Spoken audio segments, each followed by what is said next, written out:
Seltzer Kings. Podcasts. Living with schizophrenia isn't easy, especially when you're not getting relief from some of your symptoms. It can be hard when you're still dealing with symptoms, like hearing voices or seeing things that aren't there.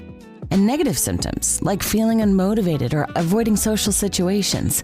If this sounds familiar, it might be time to talk to your healthcare provider and explore a different kind of schizophrenia treatment. Discover your possibilities at treatingscz.com.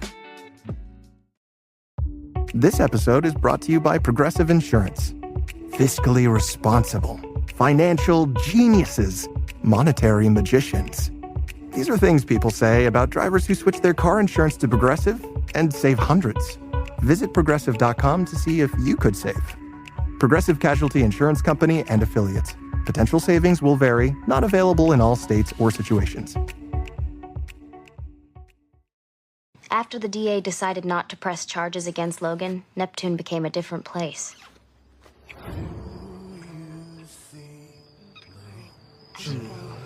Because my dad is probably watching us through a telescope. He's really impressed with your virtue. And that telescope is mounted on a rifle.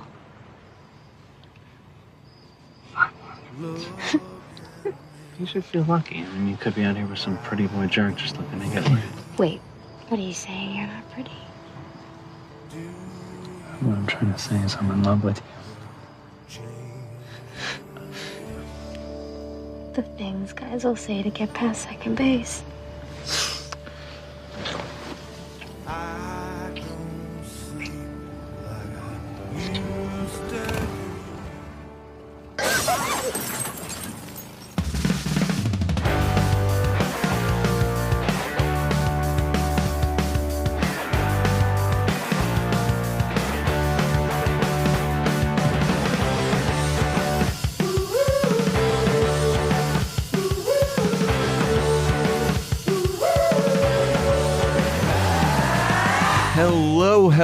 Hello, everybody out there in podcast listening land.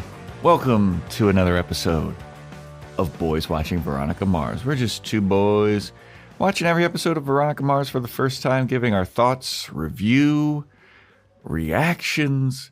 We're your hosts. I am Joe Welke. I am Vance. And today we're talking about Season 2, Episode 1, titled Normal is the Watchword, directed by John Kretschmer, written by Rob Thomas, not the singer of Smooth. Original air date, September 28th, 2005, to an audience of 3.29 million people.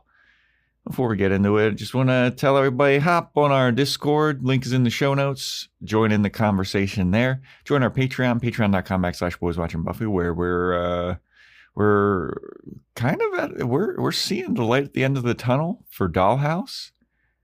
We are going to be reviewing the new Jurassic Park movie that's coming out. Jurassic World, Joe. Is it Jurassic World? I believe it's Jurassic World, right? I know that it's Rebirth, after, right? Yeah, it's Rebirth after the colon. I don't know if it's Park or World. World. But it is World. Okay.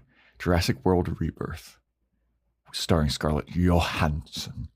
We'll be doing that this month on our movie tier of the Patreon. And it's going to be a good time. We are noted big fans of the Jurassic Park and World movies. Okay, yeah. I didn't know where you were gonna. The recent ones, they're just fucking ridiculous. Yes. So be on the lookout for that.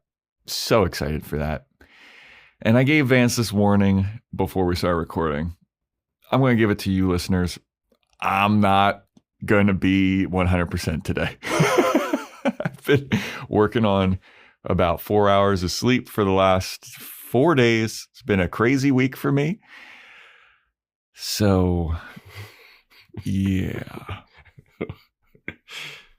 Yeah. That's why I opted for the larger sipping energy drink, Monster Energy Zero Ultra. I would not quantify any energy drink as a sipping. Oh, that's a sipping. It's a sipping tequila. Yeah, no, not at all. Oh no, don't do shots of that brandy. That's a sipping brandy. Oh, that's a sipping energy drink. It's a sipping energy drink. It's big. I can sip it throughout this whole episode, baby. I'm also doing the Monster Energy Zero Ultra, but I thought about doing the Cherry Crush Alani.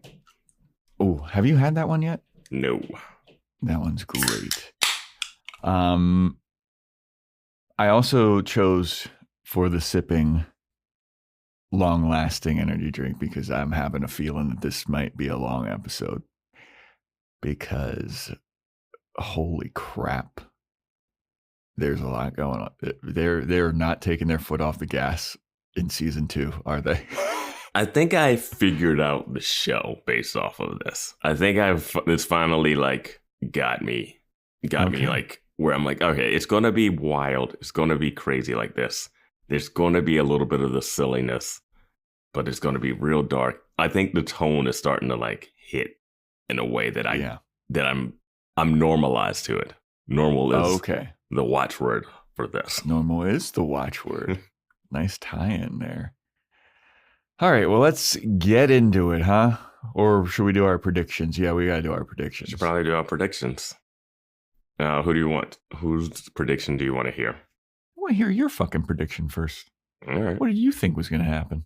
I said Veronica's going to be popular in school, but there'd be a crazy cliffhanger ending, alluding to a long year literally. ahead. Yeah. I give myself no credit for any of this. What? Yeah. Why? What do you mean? She's not popular in school. She's known. She's been known since last season. Yeah. She's popular. I mean, her dad's on TV. No. You're not going to... I guess it's not a cliffhanger if it's off the cliff. Predicting that the first episode of a season is going to have a cliffhanger ending that affects the season is like... That's like saying the finale is going to wrap up. And what was the third one? No, that was it. Oh, okay. What were my predictions? Your prediction was Veronica has to infiltrate a military base, uses Mac to hack in. Veronica gets asked what the watchword is and says normal. You could not be that was a more prediction wrong. For the wrong show. Yeah, right. Yeah, exactly. Wow. Yeah. Join our Patreon, everybody. Yeah, Dollhouse this week is... Yeah, I don't know what the fuck they're doing in Dollhouse, man. I watched these episodes a couple days earlier than I normally do, and I had a moment. I think you texted me you were watching Dollhouse, and I had a moment where I started thinking about the episode, and it just unlocked so many other questions. Yeah. Okay. Normal is the watchword. We don't have a recap, but we do have like just nonstop expository dialogue about what happened in Veronica's summer. Because this is the day before the first day of senior year. And then we also have like the first couple days of senior year of high school. That's where we're at. We jump ahead. Veronica is working at a restaurant. She's a hostess / bartender / waiter. She's doing it all. She has a boyfriend now that just gets name dropped as the boyfriend for so much of the episode. Mm-hmm. She's happy that she has a normal job, but she hates that her classmates come there and some guy named Kelvin shows up and he needs her help because he got booted off of the football team because he failed a drug test, but he's been clean and sober for the last 10 months and there's no way that he would have failed this drug test. And Veronica makes him hold her hands and look in her eyes and say, I swear it. So he does it. And she's like, all right. And he goes, do you believe me? And she's like, oh, I don't know. Why'd you make me do that? Just because it would be funny. Yeah. So he's asking Veronica for help, but she turns him down. She's like, I'm not in the private detective business anymore. That's not my bag anymore. I got me a normal restaurant job. Too old for this shit. And she's happy about it, but Kelvin's unhappy about it because he's like, oh, you really changed over the summer. You're an 09er again. Last year you were ousted from the 09ers, but now you're back in now that you've been accepted. So, and also she's got a big old rich boyfriend, according to him. Yeah, because it's like implied she's back with Logan. Yeah. And the episode opens with normal. That's the watchword in her VO. Yeah. It's like the opening line. I was like, did not expect that coming in that hot, but all right. It absolutely did. And then it comes back later. I get what they're doing with the whole Calvin saying you're 09er thing, but it's like just repeating what Weevil did last season. And I don't think last season really dealt with her being in between two worlds. Yeah. Maybe this season will. It was never like, oh, you're an 09er and you're not one of us versus that. It was more like you were just a loner. Yeah. So you were ostracized. Yeah. So Kelvin leaves.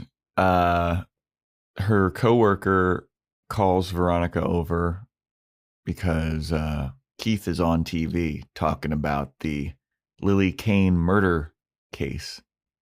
And Julie Chen is interviewing him, and she's like, do you feel like a sense of redemption? You know, you were ousted. You were made to be like a buffoon, but it turns out that you were right. And he's like, I don't feel redeemed. I feel fucking, happy, and I can sleep safe at night knowing that a killer is put behind bars. Who is Veronica's coworker? Because she looks familiar. She's not in the show, but the actress, looks familiar. It initially looked like the actress that played Punky Brewster, but but it's not her, I don't believe. Because I thought it was Meg at first, who just like dyed her hair, but it's not Meg. Nah. But she thinks Keith is hot. So good for Keith. Yeah, I mean, Keith got that book deal. Big Murder, Small Town. Yep. He got a book deal with the journalist that wrote the initial report about from last season from the San Diego Tribune or whatever. Well, I don't know if it's that exact same one, but it's a journalist from the San Diego Tribune. And then Veronica has a flashback to what happened at the end of last season, because we see her get a knock at the door. She's like, oh, I wonder who that is. She opens the door. I was hoping it would be you. But who is there but Logan Eccles? He turns around. He's all beat up. His face is all bruised and bloody. And then Veronica's nursing him back to health. She's like, what happened? Logan explains that Weevil and the PCH'ers beat him up. He was about to jump off the bridge, but instead he gets his ass kicked. He kicked Weevil in the face, though, knocked him out pretty quickly. I was like, damn, Weevil. Yeah. Is that a sucker kick, you think? I don't think that was a sucker kick. No, you're walking towards a person. Yeah. I mean, Weevil, Logan did do the, like, just bring it. Yeah. Weevil's walking towards him with evil intent, it seems like. Mm-hmm. Logan just fucking rocks him right in the face. Yeah. So, Weevil's knocked out. The rest of the PCH'ers are like, oh, you don't know what the hell you just did, buddy. Pull him from the ledge. They start stomping him on the highway and beating the shit out of him. Veronica's like, you're lucky to be alive. And Logan's like, I don't feel that way. Go back to that flashback because some guy comes up to Logan after he's been beaten to shit. He's coming back to consciousness. The guy's like, buddy, are you okay? You okay? I called an ambulance. Somebody's going to come here. We're going to help you out. But you need to put down that knife. And Logan's like, knife? What knife? Looks down. He's got a knife in his hand. Camera swivels around to see that Weevil's number 2, Felix, is dead next to Logan. They killed one of my favorite characters. Yeah. He's the one that... you don't even know what you just did right now. Yeah, he's only one of the cronies that gives Weevil shit. Yeah.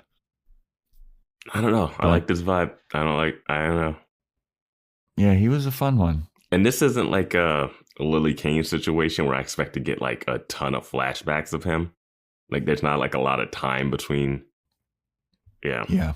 We're not going to see Veronica having flashbacks of Felix Toombs. Chasing him around like he's a wood nymph. Yeah, like a little specter. Yeah. That's giving hints. Yeah. But Logan swears to Veronica that he didn't do that. And Veronica's like, I believe you. And my gosh, Veronica. Just yeah. Why did she say I believe you here? You know how like last season Vice Principal Clemens was like, Veronica, trouble follows you around. I'm starting to think that trouble follows Logan around at this point. Wait, you don't think trouble follows Veronica around? I mean, it does, but Logan's always accused of stuff that he seemingly doesn't do. Yeah. But then he does do stuff. Yeah, that's it's like you're accusing him for the wrong stuff, but he's not a good guy. No, he's not. Absolutely not. But Veronica's like, so what did you do next? And he was like, well, I did not wait around for the ambulance. I picked up the knife, threw it off the bridge into the water, got my car and drove over here. And Veronica's like, oh boy. And Veronica is like, so I don't know. I know you're having a pretty rough night here, Logan, but I don't know if you heard. And Logan goes, oh yeah, that my dad's been charged with murder. Yep, it's all over the radio. And then Logan starts crying. And then we get Before we get this knock on the door. Logan lying across Veronica's lap looks ridiculous. The blocking, the setup of his long body lying across her lap looks silly. It looks so fake. I don't know why they place it like that. It's that famous statue of the Virgin Mary with Jesus slain lying across her lap. Logan is a Jesus figure. Yeah. Also, you have to note, Veronica was just trapped under a fridge, caught on fire in a car accident hours ago.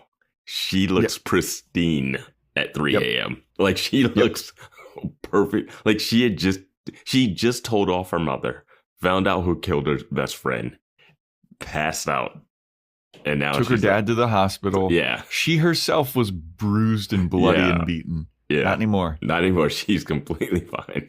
She's nursing Logan back to health now.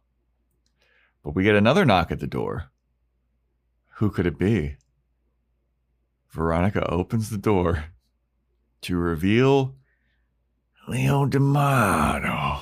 I didn't think we would see him again. I didn't either. Especially, we didn't see him in the finale.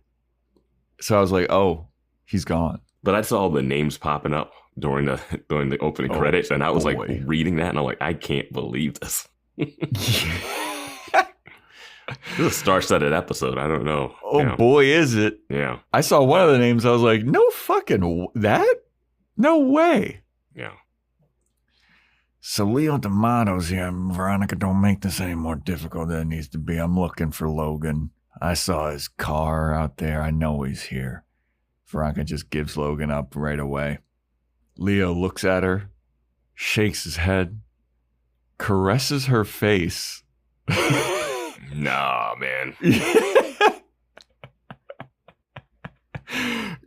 Caress, like, does a little like hair stroke back, hand down the cheek, behind the ear situation. Slips past her. Logan Eccles, you have the right to remain silent. Anything you ever did. Yeah, that caress was creepy, man. What was that? He's the murderer. He did it. Honestly, this crime that's going to be like the question of the whole season is very, very strange. Yeah, I don't know. You know that they're the wrench into it for me is one. I can't picture their friend getting stabbed and then the whole gang running away, or no one seeing it or whatever. Yeah. Somehow Weevil's not even there. He got knocked out and they just carried him away, I guess. Yeah. Like they carried him away on his motorcycle. I don't know. They tied his arms around your waist and go. I think it's going to be a coup in the PCH'ers. Somebody's going to try and overtake Weevil as the alpha. This was step 1. Yeah, it definitely had to be something like that. But then the guy that shows up and then saw Logan with the knife and then left. Yeah. What is that? Well, maybe he didn't leave. No, he left. But They said he was gone too, I think. Oh, shit. Man. Or, yeah, I don't know. There's something weird about that. He's like, hey, put the knife down. There would be so many witnesses of what happened on this bridge. It's not a side of a road. This is a 42-minute episode of television, and it took me an hour and 10 minutes to finish it because I was writing so many notes. So much is happening in Neptune, my dude. Yeah. This is the first scene. Yeah. Good Lord. So next day, Veronica's at school, first day of senior year. Wallace shows up. Wallace got kicked off the basketball team because he failed a drug test. Veronica's like, how the hell did you do that? When did you start smoking weed? And Wallace is like, I didn't. I don't smoke weed. 5 other people failed the drug test. And Veronica's like, oh yeah, I heard about this from that Kelvin guy. Who else failed? And Wallace, he lays out who failed. All of them failed. Everybody that failed isn't an 09er except for one person. One 09er failed the drug test, and it's Meg. And now Veronica's like, well, that is very suspicious because Meg would never touch a drug. So now I'm going to help them. I'm going to help you all out. It's wild that they're having drug tests at school. My high school did not have drug tests for sports. I know that we had to do like a physical, like a sports physical. Yeah, but that's not a drug test. Did you pee in a cup for your sport and they were going to kick you off the team if you had weed in your system? I don't remember, to be honest with you. It also doesn't track that. Vance, holy shit, that was 20 years ago. Shoot me. It also doesn't track that well considering last season people were doing steroids. Oh, you're right. Yeah. So I feel Would like that show up on a drug test like that? What do you think the athletes do? And when they pee in the cup and they get busted for steroids? I didn't know of that. Oh yeah, I guess so. Yeah. I don't know. I've never done drugs or steroids. I don't fucking know. You don't have to do things. I thought there might be like a separate test for steroids. Yes, I mean it's a drug test. I think they're testing for more than just they're testing for drugs in general. All right, fair enough. Yeah. Yeah, players get. So that's why basketball players would get busted for weed. They get busted for performance enhancing drugs. Yeah, it's all pee in a cup. So we get the intro credits. Interesting additions. We got Dick and Beaver. They're in the intro credits, and Tessa Thompson, who we kind of knew because we got the DVDs. Which thank you to our lovely, lovely people that gifted those to us from the Amazon wish list. Tessa Thompson's heavily featured on the back of the DVDs there. She's credited for this episode, but is not in it. And I knew immediately who she was related to when the person showed up. Mm-hmm. I was like, well, obviously, but I don't know how she fits in just yet, but interesting little wrinkles they're throwing into this show. Boy, are there. So we come back from the intro credits. Wallace is explaining what a drug test is to Veronica, which I just surprised. You just heard me do that to Joe. Yeah, I'm surprised she didn't know what that was. But he's like, yeah, there's no way that it could have been tampered with, like the actual drug test, because of the seals and all that shit. Yeah, she's not explaining a drug test. She's explaining how the drug test goes, which makes sense. She's not on the sports team. Wallace then also admits that he is not the office aide anymore. He thinks he's not doing that anymore. And Veronica's like, fuck, how am I going to get my information? Wallace is like, don't worry, I stole a master key and I hoarded all of the passwords to everything, so we'll be able to get access to whatever we need. Interesting. I don't know why they did that, because I don't think we ever saw him as an office aide after that first scene. So it was essentially the same thing. Yeah. Now we're going to have scenes of them like sneaking around, though. they're going to get caught. I guess. We watched her sneak around before all last season. Yeah. So Veronica asks Wallace, like, who his enemies are. And Wallace is like, I don't really have any enemies. I guess I kind of have enemies by association because I'm friends with you. And then Veronica's like, oh, whoops. Not popular. So then Wallace goes, so where's your boyfriend, huh? Haven't seen your boyfriend in a while. And Veronica's like, he's up visiting his dad. It's been a while. He's skipping the first couple days of school to visit his dad. And, is that what she says? Maybe that's later on. Yeah, I think she says something. But she says something like, it was better when she had a secret relationship, which hints at Logan because they had a secret relationship. Mm-hmm. And we get a flashback to Veronica working at a restaurant and Duncan asking to sit in Veronica's section. And he explains that his parents are at the vacation house in Napa. They're trying to lay low for a while, but he wants to stay there in Neptune to finish out his senior year. And then Veronica's coworker goes, hey, Veronica, your boyfriend's here.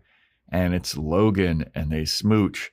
And Logan and Duncan don't talk anymore because that's kind of what happens when you date your best friend's ex best friend ex. Veronica's a little grimy for the heavy makeout right here. Yeah, like right in plain view. Yeah, that's I'd expect that from Logan. I wouldn't expect that from Logan just based off of him and Lily with the parents when they came back from the dance, and he was not about the makeup. True. Yeah. And for some reason, Duncan's staying at the presidential suite at the Neptune Grand. Don't know why he's not staying at the house. Yeah, you'd think that the house would be. The house still exists. It's still there. Yeah. It's no reason to not be in the house. But he's haunted by the memories of his sister. He's not, because that was all last season too.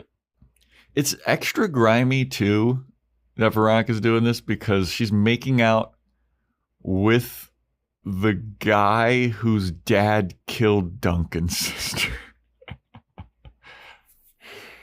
Yeah, so it's just, and she's doing a lot of making out at work. She's got a real cushy job. Oh yeah, she does. She must have something on the owner.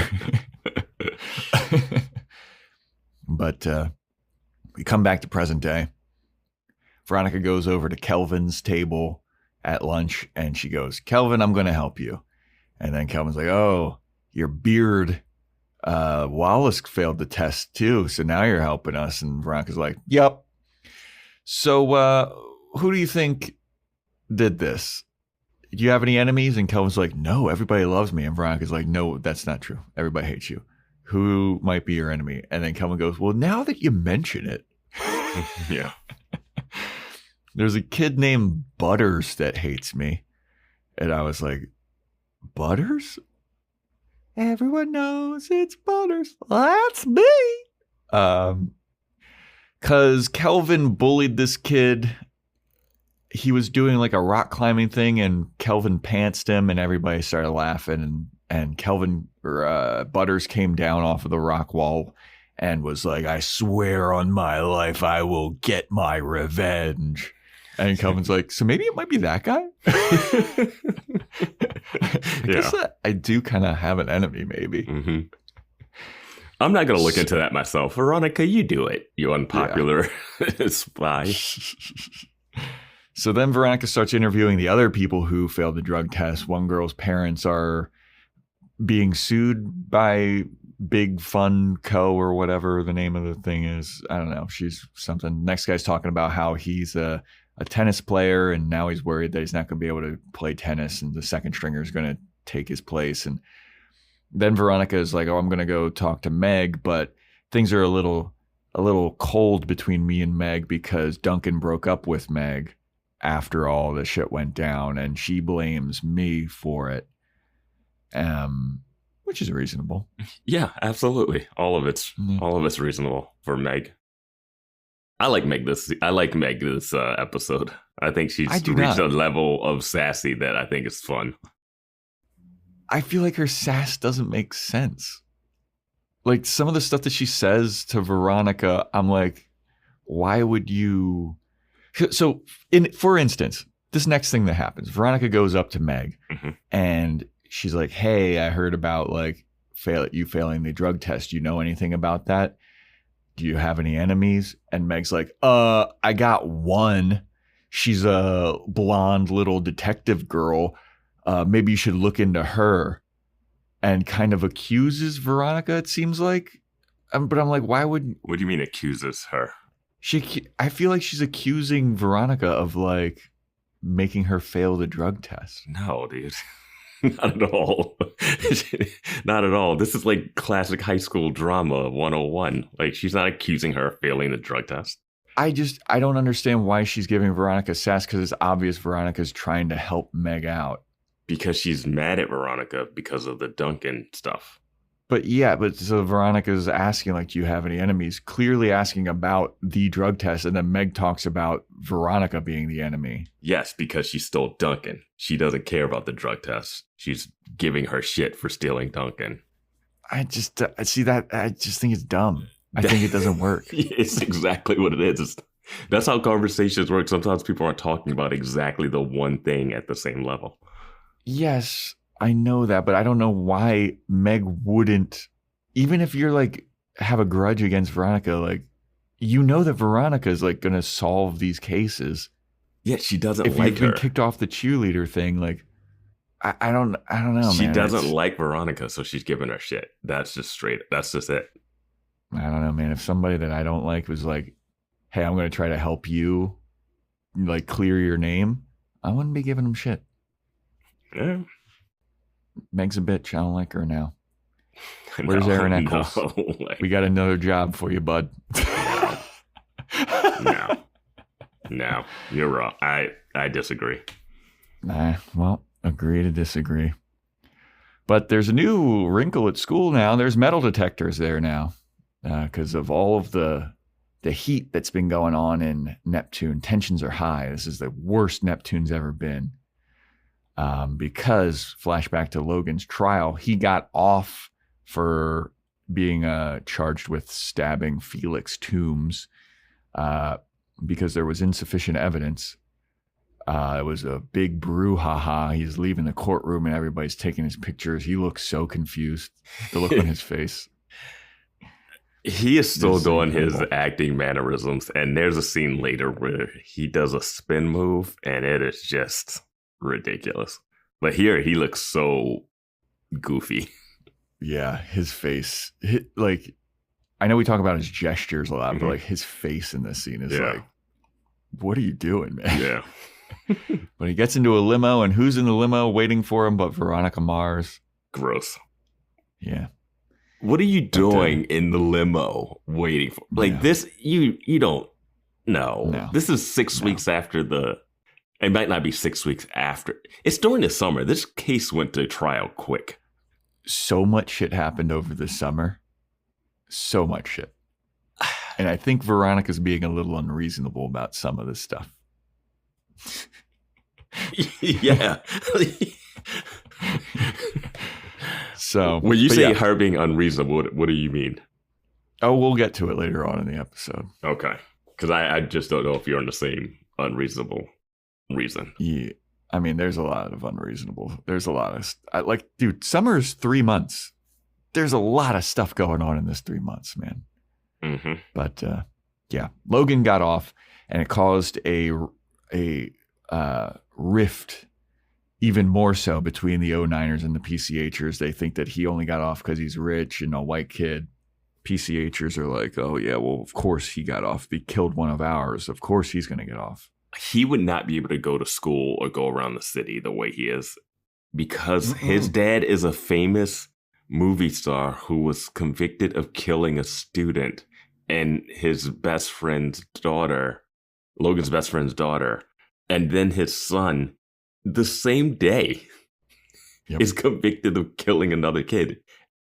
With the bum fight stuff, the dad history, it's like you got to get out of like you have to leave small town after that drama happened. It is no way that he's not followed around by paparazzi. Even like This is insane. This will be Menendez level stuff. Abso-fucking-lutely, dude. It's not like, well, school started. Hey, what are you going to do? Are you going to go on a field trip? Everyone will be looking at him at school. It would. Yeah. It's no way. It's too big. It's too big. He would be a pariah. He would be what Veronica was last season. He would be like, I mean, I don't know if he'd be a pariah with the 09ers because they don't really care. But I think he would just be like a curiosity of like everybody be like, oh my God, that's Logan Eccles. Do you hear about? No one's mentioning his dad killing Lily. Like, I know we get the news story, but like the school has not been in session to react to that. So you think that, I mean, obviously Logan would be a curiosity here. Yeah. But you don't think that Veronica would be as well? Like she'd be popular in that same way. You mean she just was at like the center noticeable? Of the Aaron Eccles thing. Oh my God, yeah, she'd be noticeable for that. She'd be noticeable.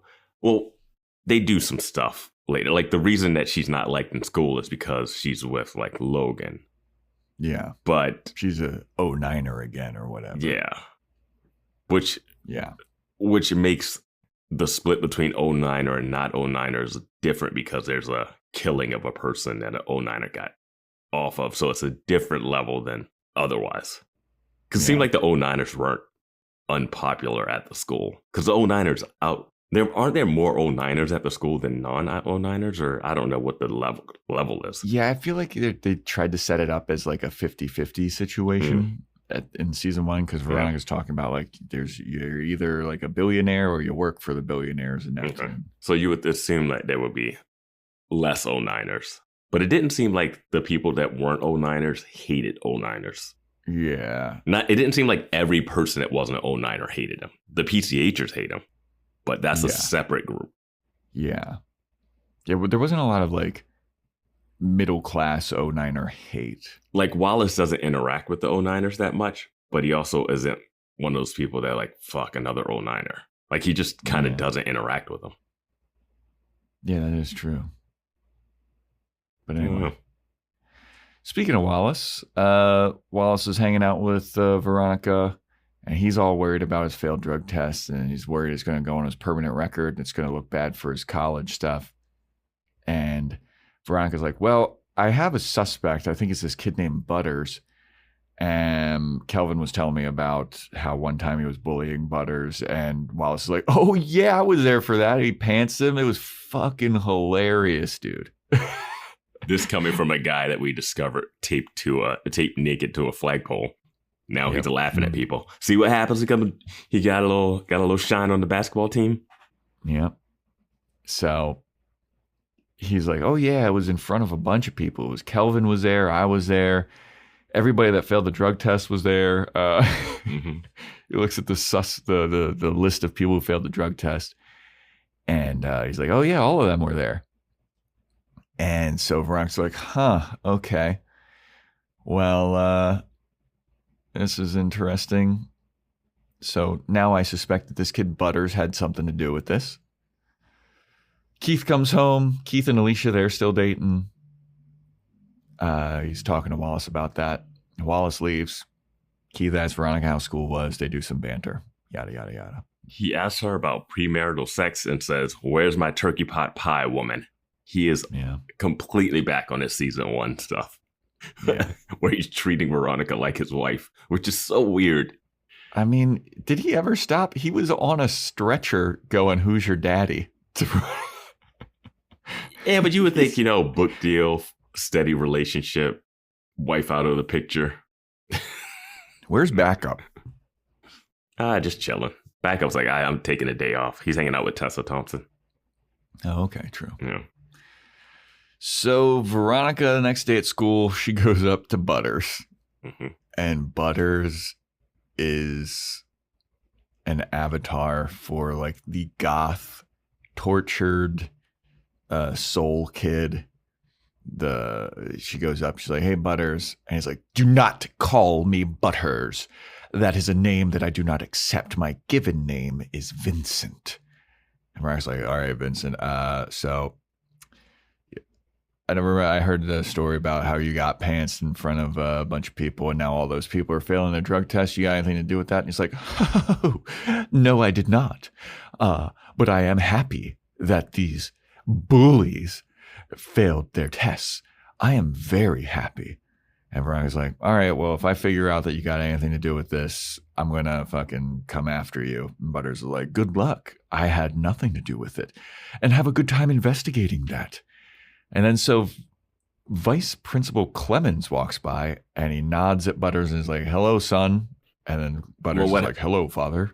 Well, what happens is he's like, well, I could tell Calvin and he'll handle himself. And he goes, oh, I'm not too worried about that. Oh, you're right. Then he says, hey, Pops. And then we see Vice Principal Clemens gone. And he goes, hey, son. And you're like, oh, that's Vice Principal Clemens' son. Which doesn't really add up at all. Doesn't really matter. Also, they do bring up that Butters is a straight up South Park reference. That's why he's called Butters. Yeah. It's not something that they named him outside of that. Yeah. And based on this guy's demeanor, he's nothing like Butters from South Park. Yeah, that's fine. You can still call someone Butters and make him But why? feel dumb. What's the logic? You want him to call him what? You know any of the goth kids on South Park? Yeah, I was going to say, he's definitely one of the goth kids. Do they have a name that's noticeable that you could call? That's the I thing. don't think that they do. Yeah, exactly. Yeah. Also, it's interesting that they pantsed him when the vice principal is already his. That's not like a thing that they just discovered. I know Veronica has a line that's supposed to be like a throwaway line that explains why she doesn't know who he is, but everyone else seems to know who Butters is. So I don't understand why you would pants him knowing that he's the vice principal's son. Exactly, because Butters is like, oh yeah, I don't think that he's going to come after me. It's like, he already came after you. Yeah. But it doesn't make sense that he would. Yeah, I don't know. But, so then we have Veronica and Wallace sneaking around school at night. They're breaking into the teacher's office. They're going to look into the files. And they're in the vice principal's office, I believe. Yeah, and then they pull out Wallace's permanent record, and she looks, and she's like, man, these drug tests, they're legit. There's no fuckery going on here. I don't know what's going on. They couldn't have been altered. And Veronica thinks that Wallace may have somehow mistakenly ingested some weed stuff without even realizing it. Like, hey, have you had any, like, brownies recently? And Wallace is like, well, we did get spirit boxes in our lockers, and there were cookies in there, so maybe the cookies were laced with some marijuana.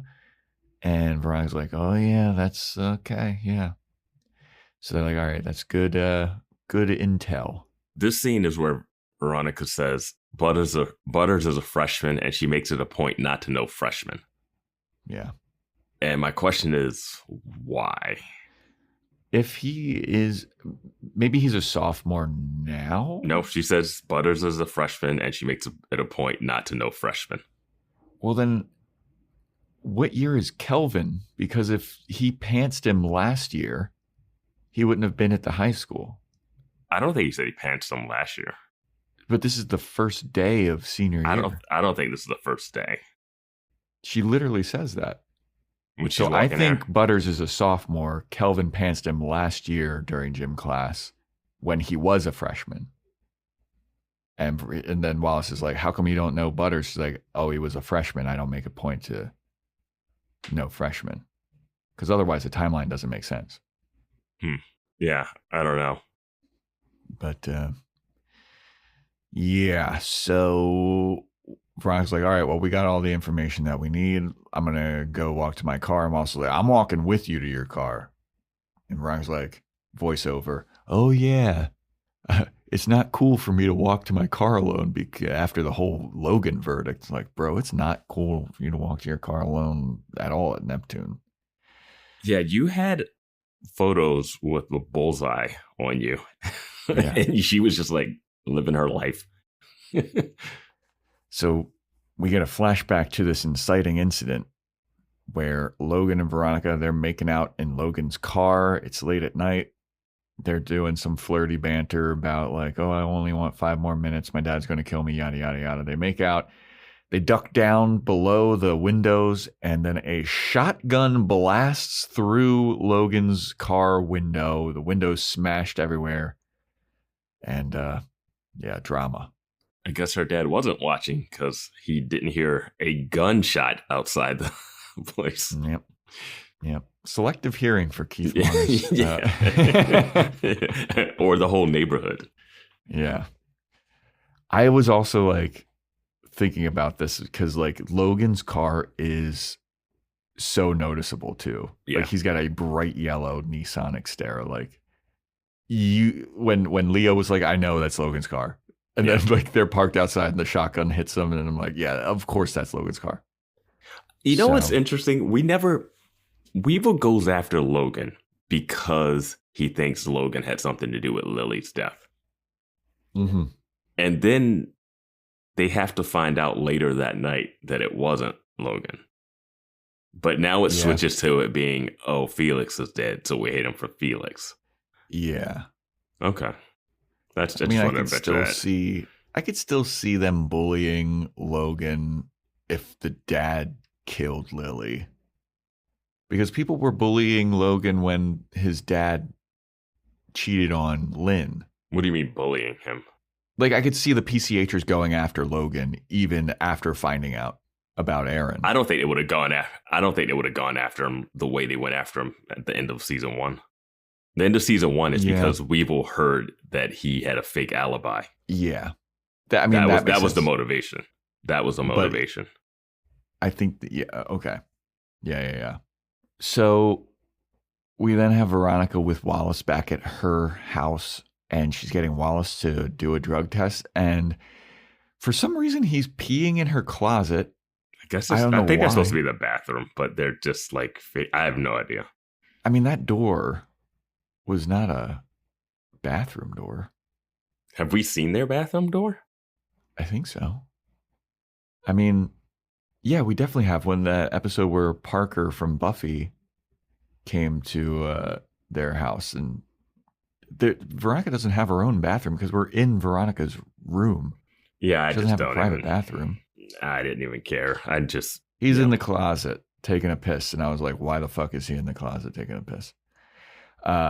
Veronica's trying to get him to pee to do a drug test. Keith comes back. He's like, what's going on here? And Veronica's like, hey, Wallace is about to do a drug test for I guess like a health class thing. And he's having some difficulty peeing. You got any pointers that you can give him? And we're not doing quote unquote for Veronica Mars. That's a Patreon exclusive segment. Keith walks over to this door and he goes, hey, sometimes pinching your own nipples works. I told you Keith's back on his Keithisms, man. Keith is something, man. Keith is a weird dude, man. His line deliveries are so odd, too. They're so odd. I love it. And he's so pleased with himself for this joke. Yeah. And you could then hear Wallace go like, ah! And Veronica's like, get out of here, Dad. Get out. And he's like, hey, what? It helps. Yeah. So Wallace eventually pees in the cup. His test comes back clean. So Veronica's like, I don't know how you could have failed that test. And then they start thinking about like who would benefit from all of these people failing their drug tests. And then they kind of deduce like, hey, now this is the craziest shit I've ever seen. I kind of rewound it and went back and tried to watch it again because I didn't really understand what was going on. But they make a list of people. They have a list. They have a board with all the people that failed the drug test. Then they make a list of people who would benefit, which would be the people that would replace them on the second stringers, on the teams and stuff. Which already makes it look real conspiracy when the best athletes on the teams are all failing a drug test. And the school is like, yeah, they failed the drug test. Bye, you're off the team. Meanwhile, we were bending over backwards to try to get Wallace to play in a basketball game. And like the vice principal hired Veronica to find out what was going on. But somehow all these people are connected to boatloads of Fun Corp. They're partners. we find out. So all of the second stringers that would stand to benefit from these people failing the drug test, they get Keith come in and be like, hey, how do you look up the CEOs of Boatloads of Fun Corp? Keith starts tapping away. All of the second stringers, their parents are like CEOs of this drug test company. Or they all or work like there or partner shareholders or something. Yeah. And I was like, boy. What a weird conspiracy. Yeah, this is all a little too convenient, I feel like. I mean, it's 5 people that failed these drug tests. Yeah. This is like you would have to like all know each other and be like, hey, let's do this so that our kid can like advance. I feel like these parents wouldn't even be that involved in their kids' like extracurriculars. Absolutely not. They're out having affairs for sure. Like, they're dealing with the 09er PCH'er war that's happening in the back. Yeah. And the fact that their king is left to go to Napa or something. Yeah, they're getting strays from a shotgun blast. Oh, man. So Veronica's then explained to Wallace like how she thinks that they did it. They think that these shareholders paid off someone at the testing lab who's the guy's name at the testing lab is Jim Chimmery. Mm-hmm. Which they comment on it being a funny name. Yeah. And Veronica's like, here's what I'm going to do. I'm going to send an email to all of these shareholders as Jim Chimmery to be like, hey, we need to talk about our finances. We need to figure out the financials of this situation a bit more. And I was like, that's a pretty damn good plan. Mm-hmm. So then some random teacher who is the new newspaper teacher, she's like, hey, Veronica, do you have your permission slip? And Veronica's like, yes, I do. And she gives it to her. And then they're just like, that's the new newspaper teacher. Anyway, we're going to a baseball game tomorrow for a school field trip. Yeah, I was very confused by the field trip and the journalism teacher collecting the field trip. Is this a journalism field trip or is this just a different field trip? Because I didn't know that Dick Casablancas was in journalism class. It is a journalism class specific field trip because we find that out later on. But yeah, Dick Casablancas is there. And Beaver's there too, right? I feel like Dick was in the journalism class last season. I feel like he came into the room to tell Logan about his bum fights, but I don't think he was in the class. He's like, yo, you're all over the internet. I don't know. Yeah. But yeah, the new journalism teacher's name is Miss Dumas, which Dick likes to call her Miss Dumbass. Yeah. She puts up with it. Like, he does it twice. It's cool, yeah. Wait, she doesn't hear him the second time he does it. There's one time where he says it to, one time he says it to like students. He says it to like Veronica and some people. Oh, yeah, you're right.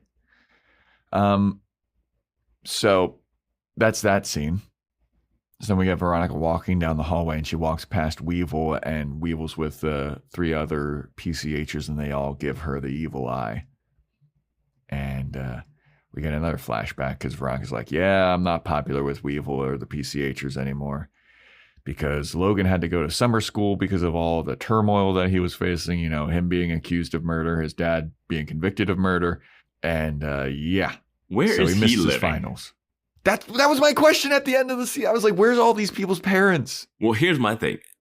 If Duncan is not living at his house because his parents have gone, is he just living is Logan just living in his house with Trina? Because I would assume that's what they would just do. Yeah, that's what I'm thinking is happening. I guess Trina would be the one, like, quote unquote, taking care of Logan. Yeah. Legal guardianship, I guess. Yeah, I mean, he's 18 now, so he should be off. He should be off. He's out of here, right?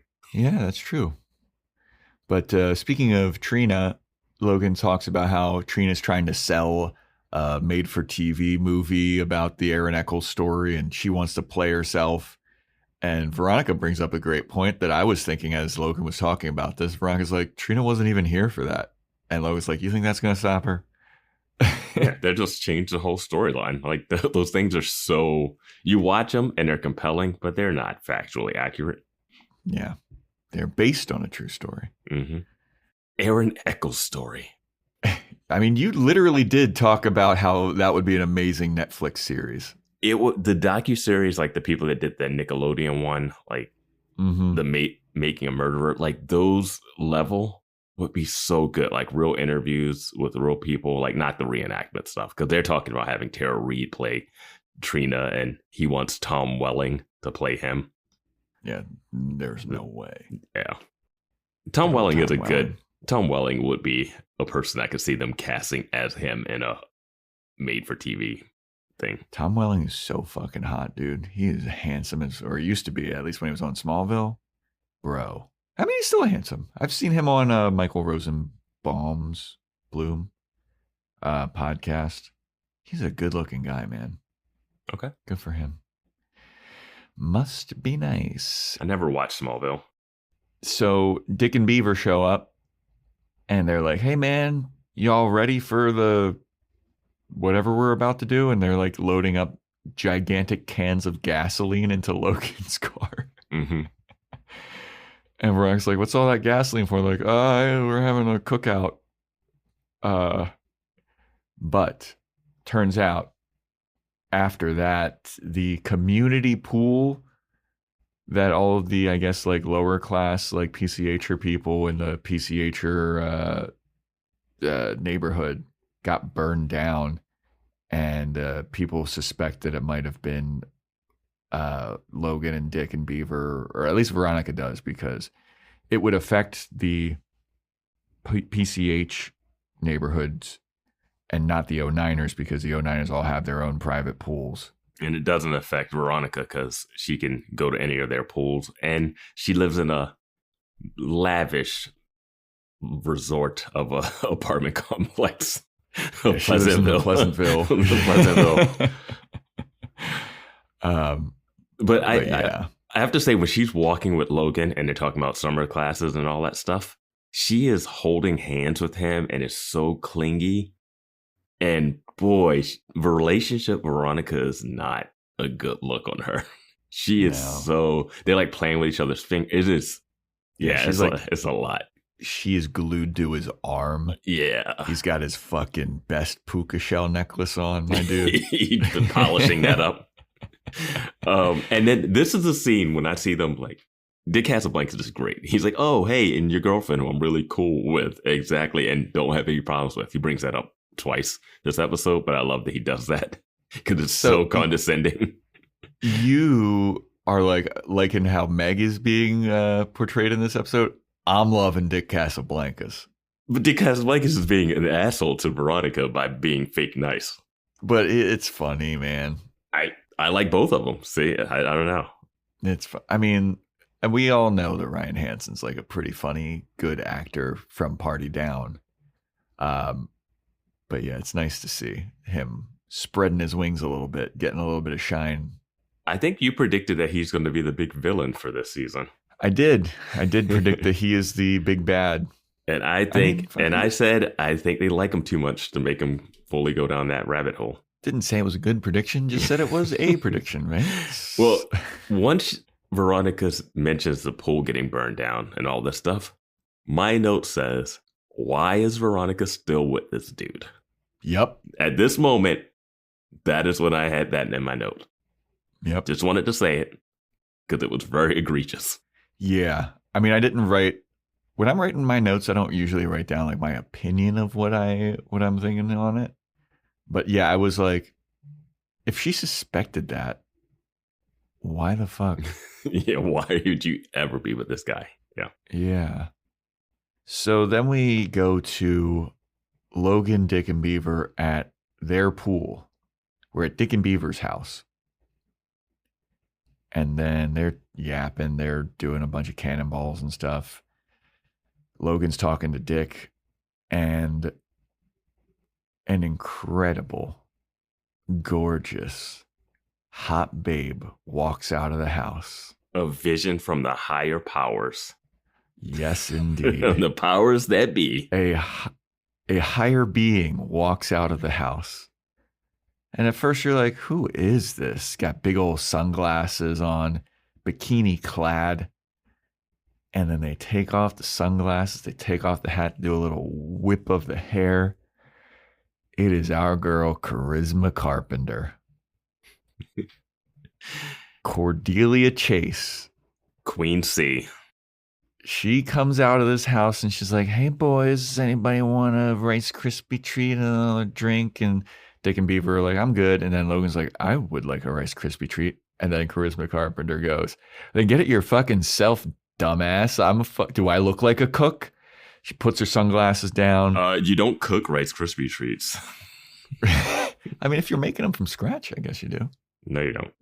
You don't put them in the oven? No. I could have swore you put them in the oven. Don't you just melt the marshmallow and scoop them together and then they just like congeal? I've never made them, but I feel like I've seen them made and you put them in the oven. You might warm them up, but it's like barely cooking. All right. So she slow motion gets into the pool. And I was trying to figure out, like, is she like their sister? Or is that their mother? And then Dick and Beaver are like ogling her. I'm like, are we doing incest again? And then they explain that it is Dick and Beaver's stepmother. Dick and Beaver's dad. Beaver's less ogling. Yeah, Beaver's less ogling. I mean, Ryan Hansen's like, it looks like he's about to get a fucking boner. He's about to hide his boner with a pillow. Yeah. Beaver has an interesting like smirk look. Like he's looking, I don't know. For me, he's looking at it like, nah, she's hot. But it's like, it feels more objectifying than like, I want that. Yeah. So this character's name is Kendall, who Charisma Carpenter is playing. She's a Laker girl, and that's how former Laker girl. You're right. That's how Mr. Casablancas met her and then betrothed her. So we got a stepmom situation going. And then the weirdest thing happens for me in this. Logan says he has to go. And he's like, yeah, I can't stick around. I got to go. And then he flashes Dick the shocker sign. Yes. He's like, as much as I'd love to hang out with a bunch of dudes, I got other plans. Gives him the shocker sign. Yes. And I was like, Veronica. And I was like, and this is after finding out he's been burning down, they burned down the PCH'er's like public pool. And then he gives the shocker sign to Dick, and Dick gives it back to him. And I was like, wow, okay. They do a shocker sign. That's like their secret handshake, it looks like. Yeah, I haven't thought about that in years. This is very of its time. Oh, maybe yes. Maybe even a little. Yeah, this is right when this was like early college humor before it became what it was. Yeah. This is also like, Dane Cook type shit where he was doing like the super finger and everything. And the shocker was like, for the uninitiated who may not remember or don't know what the shocker is. Who are better off for not. Shocker is, if you're watching along, they did your pointer finger, your middle finger, you close down your ring finger and you got your pinky. And it is meant to be a sexual act where you put the two fingers in the pink and the pinky is in the stink. Two in the pink, one in the stink. The shocker. Called it the shocker. Do you ever do the shocker, Vance?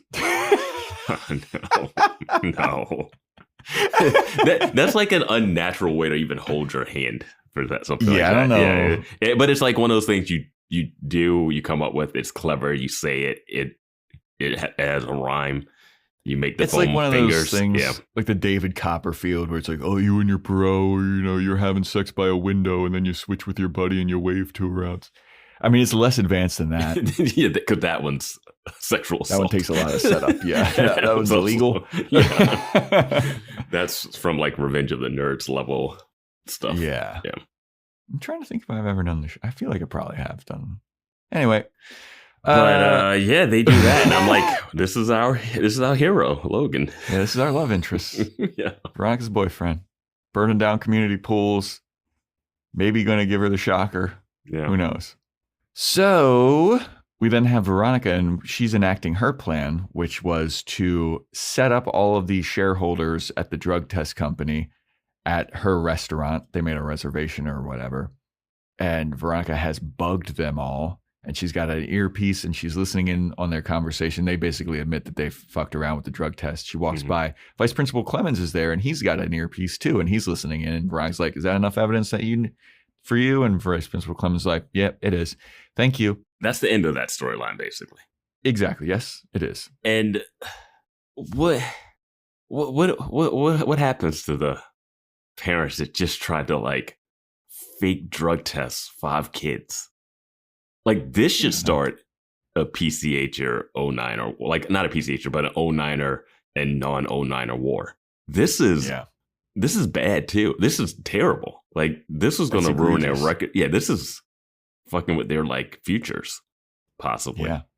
Yep. I mean, they're at least getting sued. I don't know if they're going to. What do you mean getting sued by who? The non-09er people could sue the parents at least. They would lose because of the money. That lawsuit would cost them so much money. Or they would settle. I don't know. Nothing is going to happen from this. That's never going to get talked about again. But it's just one of those things where. Yeah, why would you talk about that when Veronica's boyfriend is here? That's our coworker's job is basically to be like, your boyfriend's here. Your dad's hot and your boyfriend's here. So Veronica's like, oh, my boyfriend's here and you're there. You're thinking the last time this happened, it was Logan.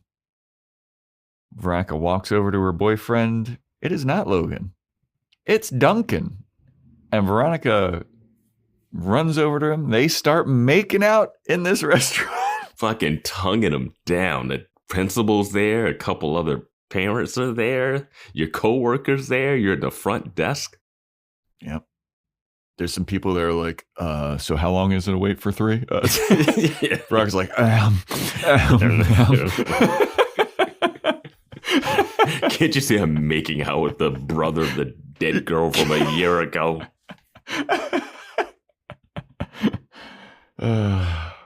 Gotta get out of this circle, Veronica. That is the cut to commercial moment.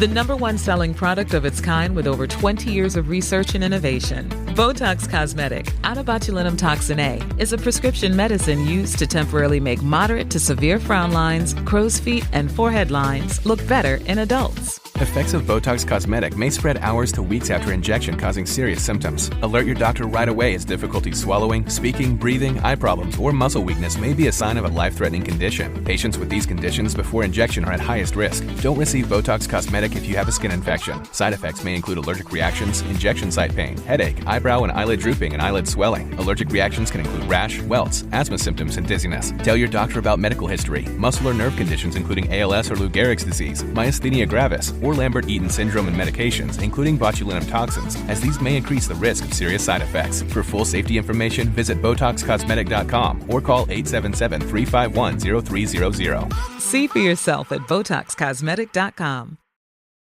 So we come back from commercial, and Veronica's like, yeah, let me explain my whole fucking romance situation that I got going on over the summer.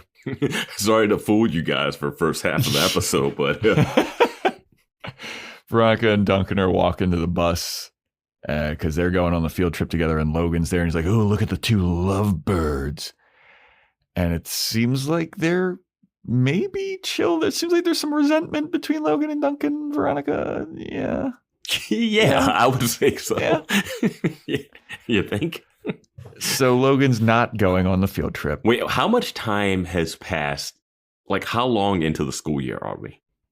I'm going to get... Oh, yeah, because if this is like the first week of school, they're already going on a field trip. Well, this is where I'm confused by. Because I don't think...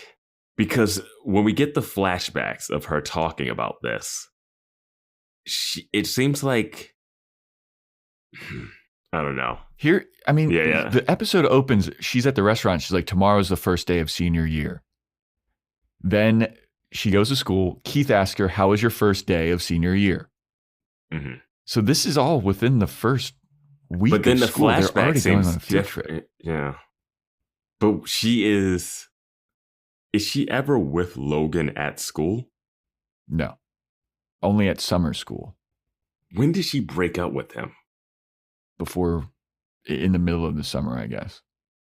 Well, the trial was 6 weeks. Yes. So that's like a month and a half. Yeah. So she was with him after that. And then when we see them loading up the car, that's summer school. Yeah. So she had to break up with him like a few weeks after the trial.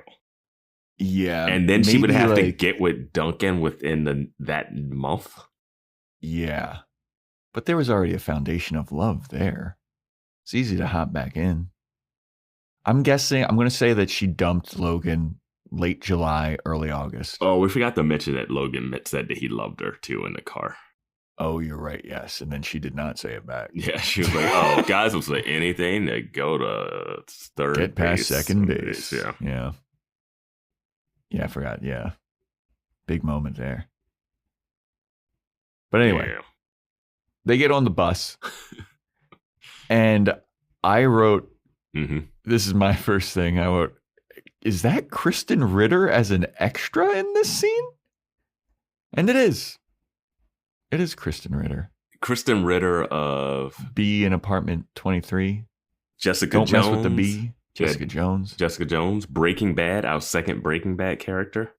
I think this era, the Don't Trust the B in Apartment 23 era, Krysten Ritter, I had the biggest crush. I thought she was so hot.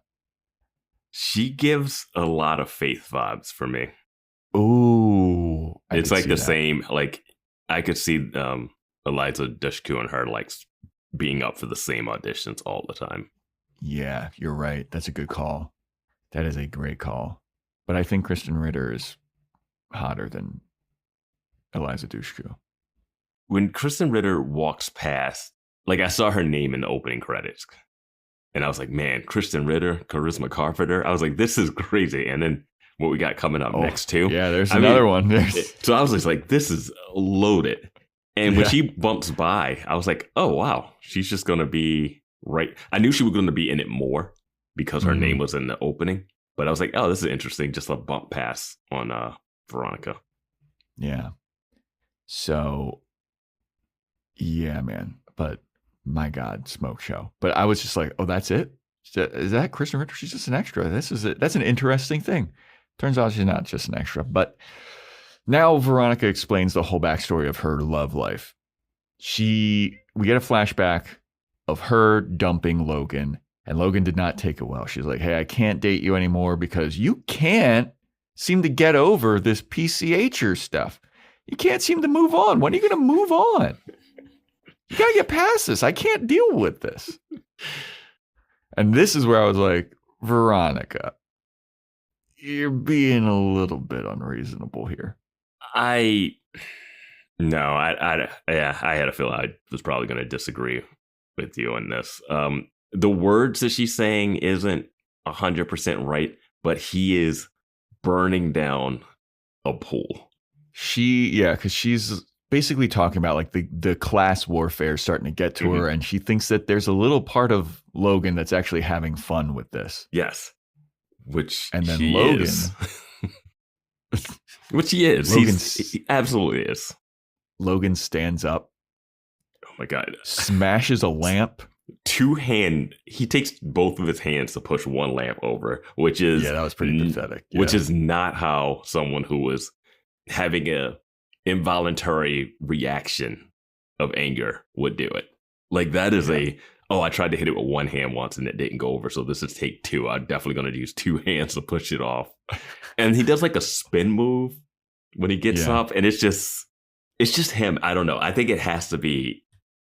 I got to see him in something else, but I think it's just him. But he turns around after smashing this lamp and he screams at Veronica, my mom is dead. My girlfriend is dead. My dad's a murderer. And the only person I still care about is dumping me. You think I'm having fun? And I was like, good point. Are we having fun yet? But from outside the apartment rushes in Keith Mars.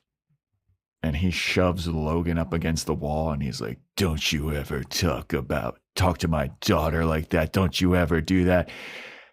Don't ever come around this place again. You leave and you're never coming back. See you at school tomorrow. Right?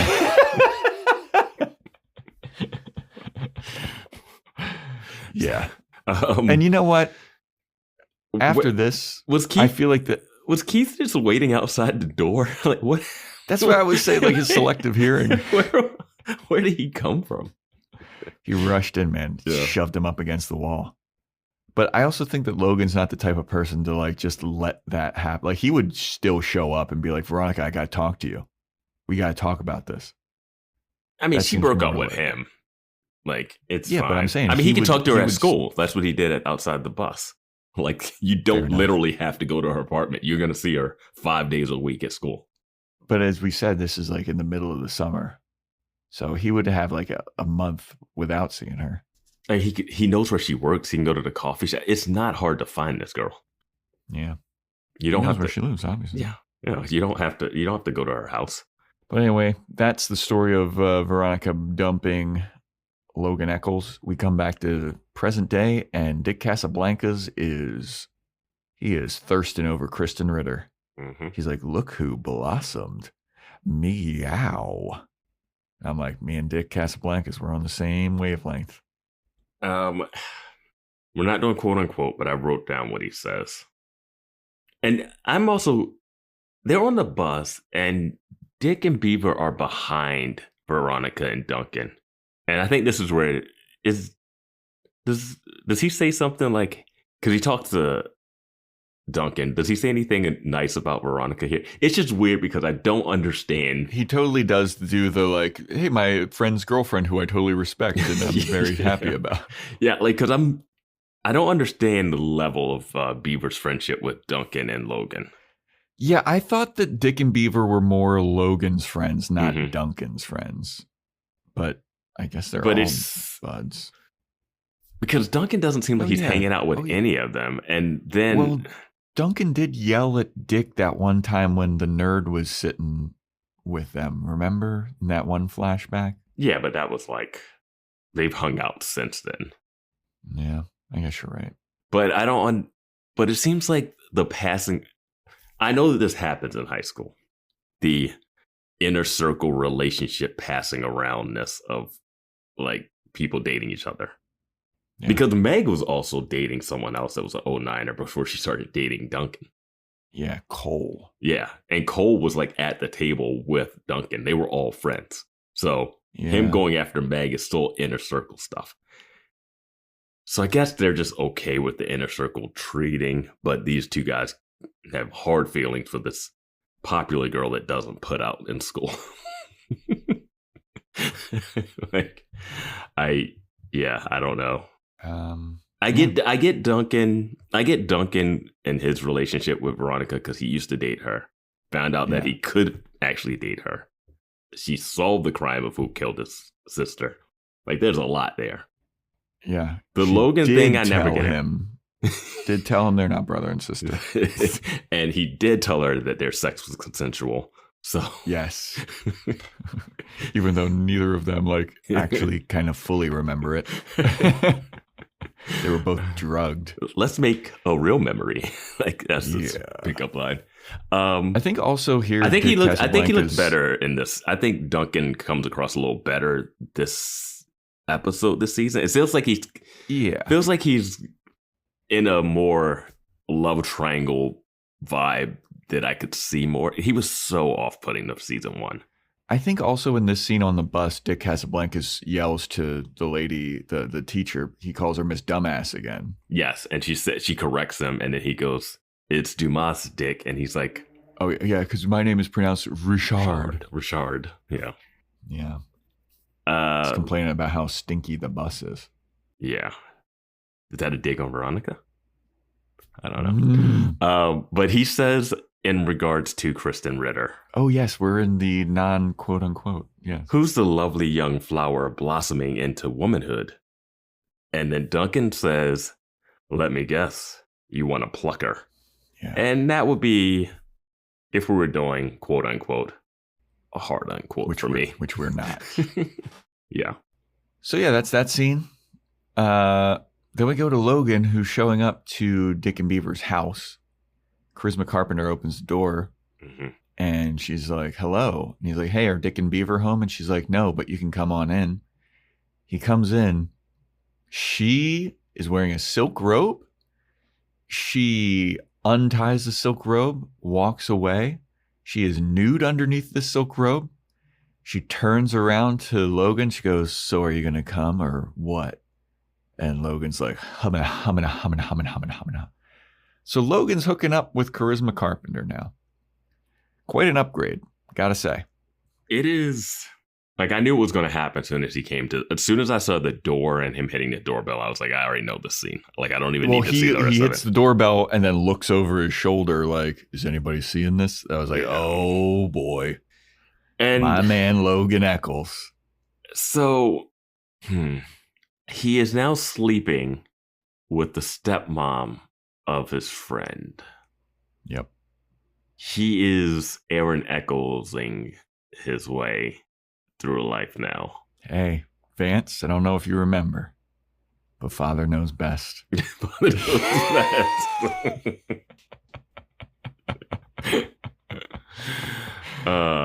Yeah. Yeah. This is a guy we're rooting for to hook up with Veronica. Is this the guy? I gotta say, Logan's track record: Lily Kane, Paris Hilton, Veronica, Charisma Carpenter, the Bone Hamilton's daughter, Cindy at the party where he drugged somebody. Did he hook up with Cindy? He left with her. That was the one that Beaver was with before he left with her. Man, Logan's slinging it, my dude.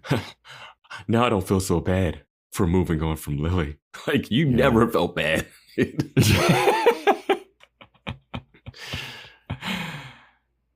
Yeah. Yeah, this is that shocker thing really hits a little too close to home, literally, when he does it to Dick. Good on him, man. If you can get it with Kendall Casablancas, you better. So you're okay with the adultery? Yeah, I don't give a fuck anymore. Yeah, I just don't know what we're still gonna make him the guy that we want Veronica to hook up with, like the guy that burned down the pool of poor people's pool, and is banging his friend's stepmom. This is the guy that we're. Well, to Veronica. Be fair, his friend wants to bang the stepmom. I don't think the friend wanting to bang his stepmom versus doing it is two different things. That's completely different. You can't just go like, well, to be fair.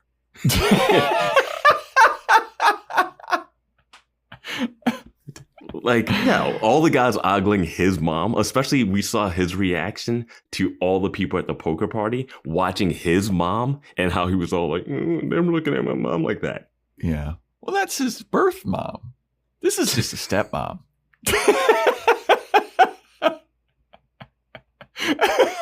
You know he knows Dick's dad. Yeah. you know, like he's definitely eaten meals with that guy's dad. He's definitely been places with that, yeah. I'm saying that Dick Casablanca's probably going to find out about this. Oh, absolutely. Be mad at Logan, be a big bad. If he's a big bad against Logan, then it's not a big bad against Veronica. And that's the only way he can be a big bad. But then Logan's going to show up. Veronica, I need your help. Dick's trying to kill me. Dick is not going to be the big bad. All right. All right. I'm going to go even further and say he's going to become like the big like teammate of Veronica's. I mean, the people voted that Lily Kane was a villain in season 1, and she's dead. I'm saying there's a chance Dick Casablanca's big bad. If they weren't going to make him the big bad at the end of season 1, they're not going to do it now. So we then go to the field trip, and it is the president of this minor league baseball team, the Neptune Sharks, explaining why he loves baseball so much. And who is this gentleman? I saw the name. This is the name that I saw because I was like, I saw this one too, yeah. Steve Guttenberg. Mm-hmm. Big names. They brought out all the stops for the start of season 2. Yeah, he's from Police Academy. Is he from Three Men and a Baby? Yes, he is, with Ted Danson and Tom Selleck? No, it's not Tom. Yeah. Is it Tom I think Selleck? it might be Tom Selleck. Yeah. I haven't thought about that movie in forever. And he's also was in Party Down, playing himself in an episode, and big hero of the LA fires at the start of the year. Yeah. Shout out Steve Guttenberg. Yeah. Join our Patreon, Steve. We'll do at least one of your movies. Join our Patreon. If you join our Patreon, Steve Guttenberg, we'll review 3 Men and a Baby. I have a feeling Steve Guttenberg isn't sitting around listening to a movie podcast. But if he is. Hey, if you know Steve Guttenberg, and if Steve Guttenberg wants to come on and if he, not even a movie that he did, if he wants to join us for a movie that he's a fan of. Oh, yeah. We'll do a review of a movie that Steve Guttenberg likes with Steve Guttenberg. Yeah. That'd be sick. And Charisma Carpenter, come on down. We'll do a Buffy rewatch. We'll do whatever. Yeah. Everybody send these people this podcast. Start tagging them on Instagram. Timestamp this conversation. Charisma, we'll do a movie that you like or that you're starring in. Would love to have you join our Patreon. I love that you're asking them to join the Patreon. It's $8 a month. It's chump change.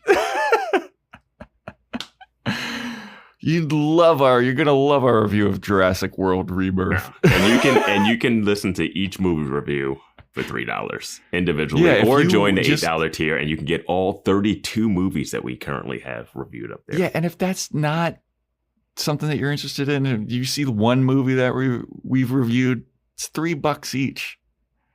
You want to hear what we thought about Simply Irresistible, Mr. Fix-It, with your buds, Sarah Michelle Gellar and David Boreanaz. Summer Catch, $3. Evil Dead 2, Cocaine Bear.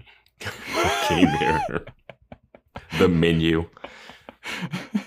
Renfield. Why did we have that at the same time? It's only $3.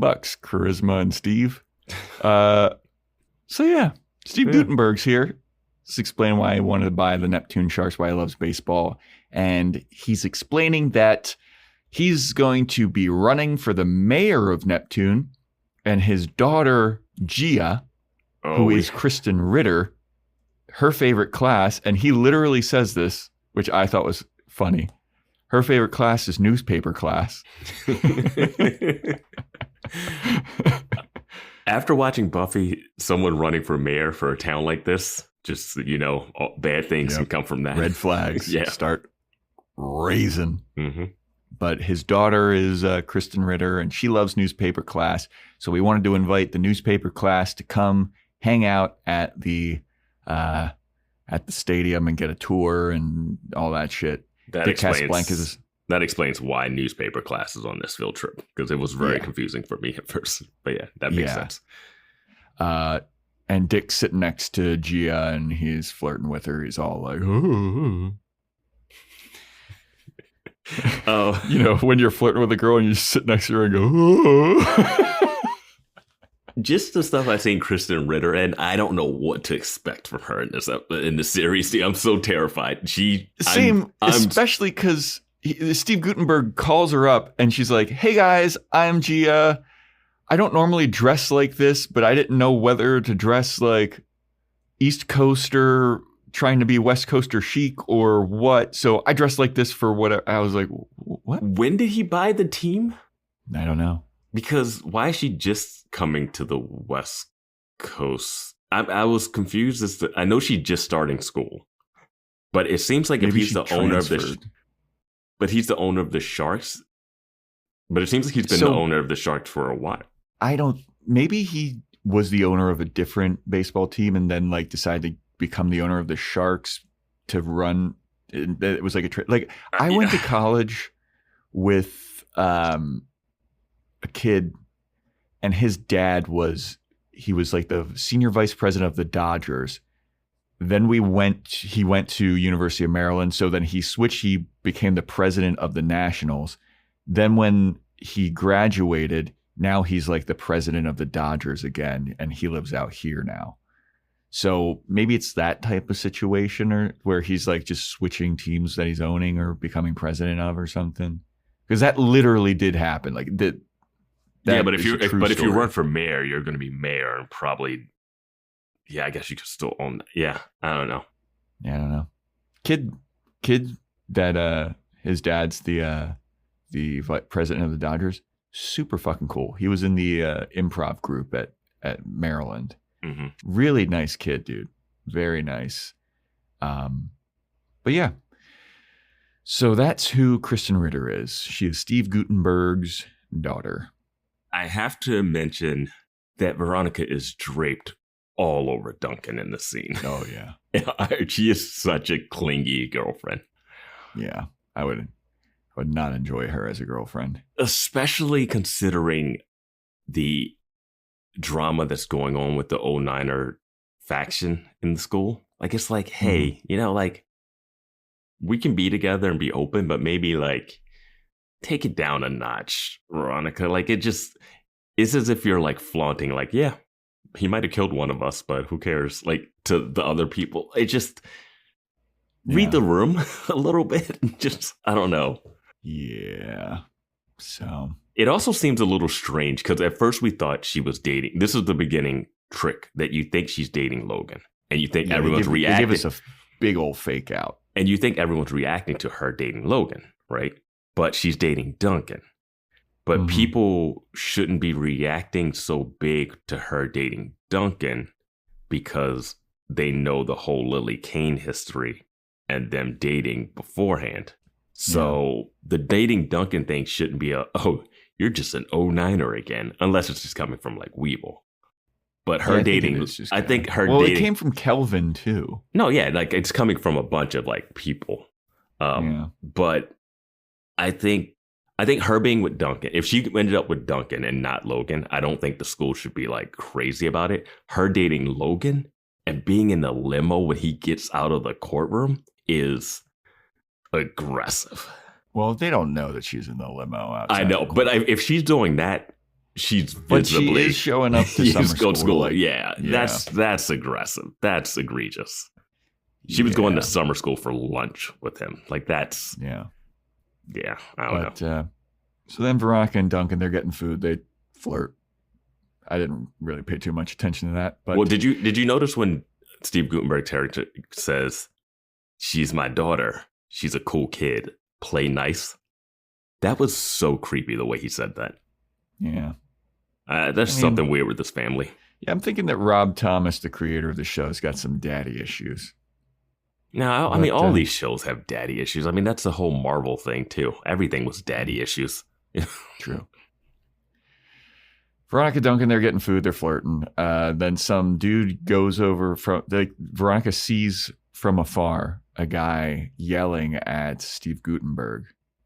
And Steve Guttenberg brings this guy over to the newspaper class, and he's like, "Hey, everybody, here is a legendary baseball player from the Neptune Sharks. His name is Terrence Cook."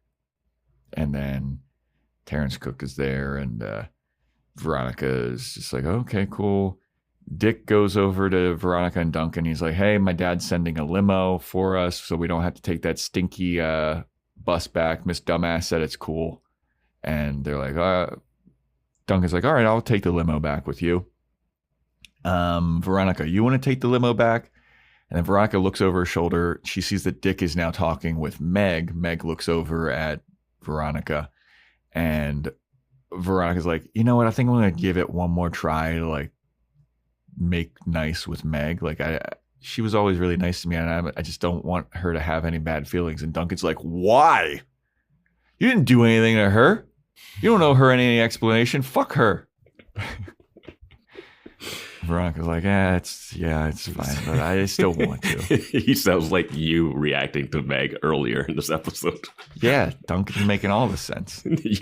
Not the side you want to be on. But I don't understand why Ryan Hansen's talking to Meg if it's I not think to he was invite her on inviting the her. limo. He was inviting her onto the limo, and But that wouldn't make Meg any is sense. Because we don't see her say no there in that scene. My read on it, what it was, is he was inviting her to the limo. She asked him, is Veronica going on the limo? And then she looks over at Veronica and he's like, well, yeah, I invited Veronica. And that's why she's like, I'm not going on the limo if Veronica's going to be in the limo. Did that happen on screen, or is that a assumption? That was me projecting stuff. stuff. Okay, that's what I'm saying. That doesn't see, because if she thinks she's going to, it's weird because if Veronica doesn't know if she's saying yes or no to the bus, if you see Ryan Hansen talking to her, then you would think that she would be in the limo, not the bus. So why would you be like, no, I'm not going to take the limo, I'm going to take the bus, where she might not be. But it also doesn't make any sense for Dick Casablancas to invite her on the limo, because he's inviting Gia on the limo. Yeah. Yeah, I mean, this is my just trying to infer some stuff. It is not shown on screen. This is me projecting like what I thought happened. Yeah. But I don't, that doesn't necessarily track for me, but it's like, whatever. Veronica shouldn't take the limo just because of optics. Yeah. God, it looks so bad. You're like, I'm not just an 09er. And it's like, yeah, we took a limo from the fucking field trip. So Terrence Cook comes over to get some food. Veronica goes up to talk to him and she's like, hey, Mr. Baseball Guy, I gotta tell you, my dad's the biggest fan of yours. He's got your rookie card vacuum sealed. He loves you. And Terrence Cook is like, well, that's awesome. Tell your dad thanks for being a fan. And he shakes Veronica's hand, and Veronica's like, oh my God, my dad's never gonna let me wash his hand now. And Terrence Cook's like, ha ha ha. My favorite thing is she doesn't have her camera. Can't take a picture. Yeah. The girl who was doing close-up photography of all the people early, like those shots are way too close for what she's got. She is in their face with the camera. Yeah, she's got the longest. She's got like a wide-angle lens. That was a long telephoto lens she had on that camera, and she was point blank. That would be out of focus nonsense. And I was like, "Oh, get a picture! Someone take a picture of you with Terrence Cook." Yeah, I mean, she's got a cell phone. They had crappy cameras, but somebody there has to have a camera to take a picture of them. I mean, it's newspaper class. This is what Veronica does. She's a photojournalist, right? She's got to have like one of those little digital cameras at least. Yeah, like a power shot or whatever. The Elf. Yeah, was that out yet? I don't know.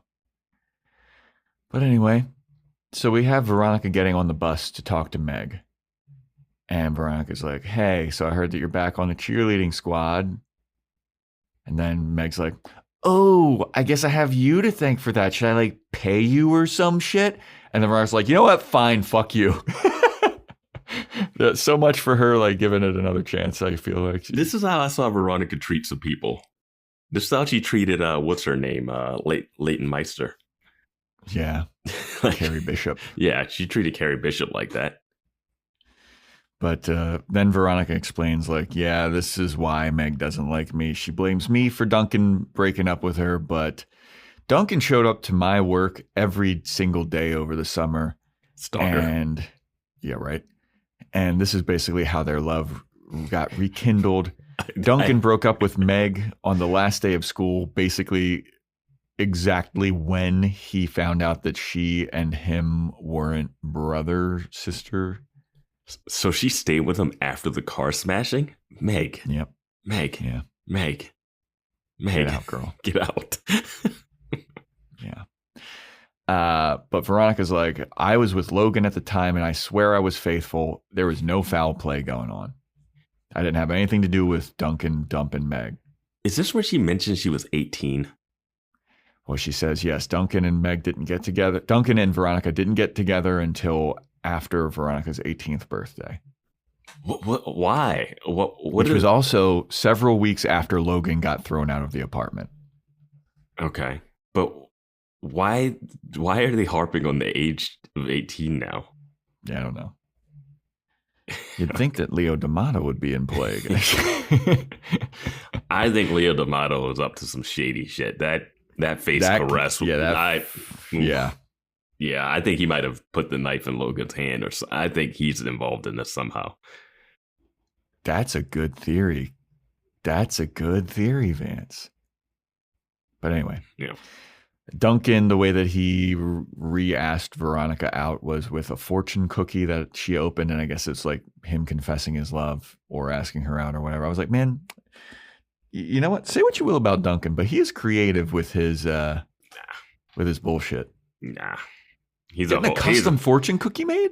You act like this rich kid couldn't get a custom fortune cookie made. But that's creative.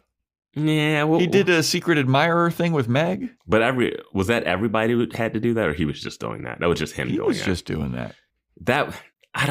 He's a weird, hopeless romantic it's interesting. He's the opposite of Logan in that way. But I don't know, Logan was going to go on a boat to Catalina Island. This montage had the most classic rom-com-y moment where he's sitting at a table and there's some plates and stuff in front of another group that are trying to sit at the table, and he gets up and he like clears it and moves it over, and she's looking from the counter and she's like, Veronica's like, oh my god, he's doing a nice gesture. She like throws her hair back and she's like flirty eyes. I'm like, he just moved some plates. Yeah, he was sitting at a foretop alone, right in the middle, writing poetry in his journal.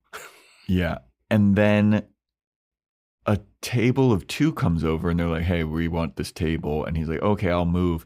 He scooches over one table while staring at Veronica. Veronica's like, the two top sit down at the four top table. Duncan slides in right next to them. It's kind of like a bench setup, because this place is called The Hut and it's kind of a coffee shop, but I don't know if I don't understand. Like a bar at one point too, because Veronica's like behind the bar and there's like liquor bottles behind her. Yeah, it's a interesting vibe. I can't really tell what's going on at this place because it felt like it was. Carrie Bishop was working. I think so. Huh? Maybe that's who was that? No, that wasn't. No, it wasn't. Easter. Nope. Yeah, no. Yeah, but yeah, he asked her out with a fortune cookie. I thought it was creative and romantic. Vance is a love nothing over here. All right, we don't even know what the fortune cookie said. Yeah. I don't even know I don't even know if it is a custom one. You think it's just a random one, and Veronica read it and looked up at Duncan and was like, "I love you." I don't know. It's gotta be a custom fortune cookie. Wait, what? Who? Did he put the fortune cookie down, or did she do it? Because this also looks like the weird Asian restaurant she went on a date with Leo to. Also, was that an Asian restaurant? Because they had like a jazz night going on. Yeah, but remember they were talking about Chinese food. Oh yeah, it was fusion. Yes. Yeah. It's like they used the set for a bunch of stuff. I don't know. I think it's more likely the bar that Carrie Bishop was. Did he put down the cookie? Yeah, because it was in like a gold box. Okay. If he didn't, I'm surprised we don't know what it says. Yeah, they should have shown it. Maybe that'll be a reveal like 10 episodes in. It's like, I did it. I killed him. Yeah. I framed Logan. Yeah. And it just made Veronica dripping wet. So anyway, the bus stops at a gas station. Ms. Dumas is like, all right, everybody, you got 5 minutes. Veronica goes into the like little convenience store attached to the gas station, and then she has a vision of Lily Kane, who goes running around the corner, and she goes, Lily? I thought we were done with these. I thought so too. But congrats to the actor that gets to play Lily Kane in her blue shorts and whatever, running in. Yeah. I was just say congrats to the actress who gets to play Lily Kane from behind. Oh yeah, never gonna see a face. It's like it's like some of the Buffy wig stuff that we saw in Angel. Yeah. So Veronica goes to follow this vision, and it leads her to Weevil's there. He's parked with his motorcycle. He's cleaning his motorcycle. Oh, yeah, definitely. He's definitely going to be at this gas station. Yeah. Yep. And we cut back to the inside of the bus, and Miss Dumas is like, hey, is everybody on the bus? Meg looks out the window, sees that Veronica's not on the bus, and Meg goes, yeah, everybody's here, present and counted for. Miss Dumas proving that she's the dumbass because everyone knows you do the count. Yep. You do the count. Yep. You count. You got to count. I know it's high school, so maybe you're not as strict, but these people are so dumb. I gotta say, Ms. Dumas, too, total smoke show. Newspaper class would be very popular. I was really surprised that there wasn't more of that. I thought there was going to be like a student-teacher, Mr. Rooks situation. I didn't, but I thought that maybe Ryan Hansen would be more flirtatious, that more like making fun of her last name. Or at least comment about it, you know? Yeah. Nope. Even the way she like carries herself doesn't even feel like the same. Yeah, she seems kind of like flirtatious. It seems like she's like a model for being a teacher or something. Like, and then Ryan Hansen's just like, "Hey, Miss Dumbass." Like, dude, like, this lady's hot. I mean, this lady could be your stepmom, dude. Right? But, yeah, Meg's like, yeah, well, let's leave without Veronica. Veronica is talking to Weevil, and Weevil's like, oh, how'd you like living dangerously for a year now that you're back as an 09er? Do you like your little taste of being a regular, normal human being? And Veronica's like, dude, that's not what this is, okay? You know that. And then Weevil's like, oh, yeah, you know, you're with Logan, then you're with Duncan. You're just giving it up to the richest boys in school. It's not like that. It's like, what is it then, Veronica? Yeah. But then Weevil's like, Logan killed Felix. Veronica's like, no way. And he's like, you think I don't know what happened? And Veronica's like, you definitely don't know what happened. You were fucking knocked out. You little bitch. You got kicked in the face and you were knocked out. You don't know what happened. And I think you're losing control of your group because do you know about the shotgun that people tried to shoot me and Logan with while we were making out? And he was telling me he loved me. And then Weevil just kind of is like, yeah, I guess I do. Yeah, okay. Touche. There's a level of like teen, like you feel like you're invincible when you're a teenager, or like you just do stuff. You don't fully think about the ramifications. Mm-hmm. But when you have been almost murdered and killed and trapped multiple times like Veronica, would you think, I don't know if holding hands with Logan in public is like worth the getting shot by a drive-by? Yeah. I also, when I was watching this episode, I wasn't buying that Veronica did not talk to Weevil throughout this whole time. Yeah. Because their relationship is completely, she had Weevil pick her up from Logan's party. Yeah. I just felt like if this went down, she would talk to Weevil. I feel like I need to see her try to talk to Weevil, him not want to talk to her, but for them to seem like they just like walk past each other in the hallway and there's no explanation, and she's just like, all right. Like she should, again, this is the same issue that we had a little bit with the Lily Kane thing and her, where we're just like, she should be trying to get to the bottom of what happened. I'm sure that's I know that's going to happen. I know that yeah. She's going to try to get to the bottom, but it's going to, because it's a season, it has to bleed. But it seems like she's, hey, Logan, I believe that you didn't kill this guy. Why? Why do you believe this? And then you're Weevil's friend. Yeah. Weevil's friend was stabbed during the Logan thing. You should be like, hey, what actually happened? Why? The curiosity in her brain should just be more curious. You have to put it into it. There's a freaking class war happening and you're in the middle of it. I think I would probably try to stop that because this affects her so deeply. Like, it's no longer like an emotional effect. Like Lily is an emotional, like, they're not worried about that killer killing another girl. It doesn't feel like they just want to like solve that, close that, find her killer. But this, let's figure out what actually happened on that bridge. And you're dating Logan and you're not like, okay, again, what happened? Again, like, I mean, like, it's kind of a Mr. Rooks thing where she like just immediately believed that Logan didn't do it. Like, she's not going to go sniffing around. Like, I mean, why? If Logan didn't do it, the murderer's on the loose. And now here's where she kind of alludes, like, maybe it's someone in your gang that did it and you don't know about the power. I'm like, is this your first time telling him that? Yeah. This is something to bring up. But the bus leaves. Yeah, it seems to work for Weevil because it hits him in his logic center. Yeah, the bus leaves, and then Veronica's like, "Oh shit!" She turns around to Weevil. Weevil's like, "Sucks to be you." Gets on his motorcycle, drives off, and Veronica's like, "Ugh, hey Wallace, I need a favor." But before she can ask him the favor, she hangs up because Weevil is returned on his motorcycle. He's like, "Come on, hop on, let's go." So they're driving along the highway and they see an accident happen. Or they don't see it happen. They see the aftermath of an accident. And you see Gia running out of the limo. And you see a bunch of smoke. And Weevil pulls over. Veronica gets off the motorcycle and is like, "What's going on? What's going on?" Duncan comes up from behind her, starts hugging her. Krysten Ritter goes over like, "Something happened. They just flew off the cliff." The bus that Veronica was supposed to be on drove off of a cliff into the ocean. Gia's like, "They're all dead. All of them are dead." And then Veronica goes, "This is suspicious. There's no coincidences in Neptune." This is Neptune. Nothing happens by accident. She's so cheated too. Yeah, dude.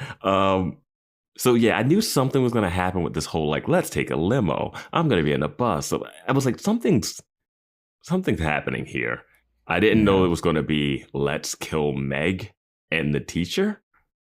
They get rid of dumbass. They're getting rid of journalism teachers so quick. That is Sidney Poitier coming back. She probably had her kid at this point. She better not come back to the school. Oh, I guess she would be on maternity leave then too. She lost her job because she got pregnant. I think she just left. I don't think she lost her job. She could still teach. She could have still teach pregnant. You think she can still teach newspaper? I think she can still teach newspaper. Now, Gia's lines are just such TV lines because she goes, "The bus just went off the cliff." It was like, it just went off. You're sitting in a limo. I'm going to say, if you're in the back of a limo, you're not really seeing the front. Unless she's riding shotgun in the limo, you're not seeing the bus in front of you to have the lines that she's having. And then she's like, "They're all dead." And then she says, "They're all dead." That was what I was like. Okay. And my thought is, oh man, we're really going to kill Meg off now that she's got like some, like, it just felt aggressive to kill Meg off, especially after she did let's drive away without her. This is the same Meg who, after seeing her with Logan, she told her about the trip to the dentist thing.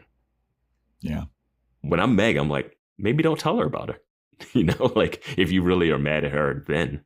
But she wasn't mad at her at the trip to the dentist point. She was still with Duncan because that's no, she was still mad at her because she made Duncan disappear because she told him something because he left to go to Cuba. Because she was kind of pissed off at her before that too. Like she's been in her feels about this for a while.